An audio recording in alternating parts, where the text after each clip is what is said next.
हव्य कव्य के अधिष्ठात्री गाय है। इसलिए अपने घर के अन्न के लिए तो कम से कम गो आधारित कृषि करें, उसी अन्न को व्यवहार में लें।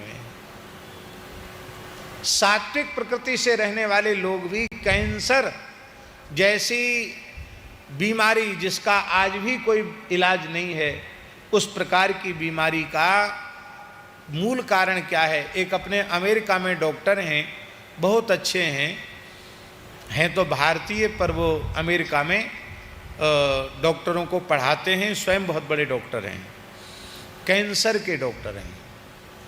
उन्होंने कैंसर के ऊपर बहुत कुछ रिसर्च किया है, अपने स्थान से मलुकपीठ से जुड़े हुए हैं। अब वहाँ रहकर पूर्ण वैष्णवता का पालन करते हैं, पूर्ण गोव्रती हैं, वहाँ रह प्रत्येक एकादशी निर्जल करते हैं। तो उनसे हमने पूछा, उन्होंने कहा महाराज जी, वर्तमान में एक शोध आया है, रिसर्च हुई है कि कैंसर का मुख्य कारण है रासायनिक खाद और कीटनाशकों का प्रयोग। ये जो साग सब्जी फलों के ऊपर जो कीटनाशक का प्रयोग हो रहा है और जो यूरिया डीएपी आदि जो रासायनिक खाद हैं उनका जो प्रयोग हो रहा है, उनके प्रयोग का ये दुष्परिणाम है कि कैंसर जैसी बीमारी बढ़ती चली जा रही है। जिसको देखो उसको कैंसर है।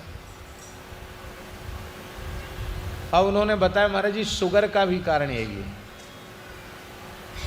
शुगर का कारण भी यही है। आज मेहनत करने वाले लोगों को भी शुगर हो रही है। तो पहले तो ये विचार था कि जो आराम तलब होते हैं उनको शुगर हो जाती है, पर अब पहले मोटे लोगों को होती थी, अब दुबले पतले लोग भी इंसुलिन ले रहे हैं। तो उन्होंने कहा अमेरिका में और यूरोप में ये मुहिम चल पड़ी है कि धीरे धीरे वहाँ के लोग पूरी कृषि को रासायनिक और कीटनाशक से मुक्त करके और वो देसी पद्धति से, जैविक पद्धति से ही उत्पादन करना चाहते हैं। उन लोगों को ये लग गया है कि अब हमें अपने को बचाना है, तो हमको भारतवर्ष की जो प्राचीन कृषि पद्धति थी उस पर हमको लौट के आना पड़ेगा। और वहाँ काम शुरू हो गया।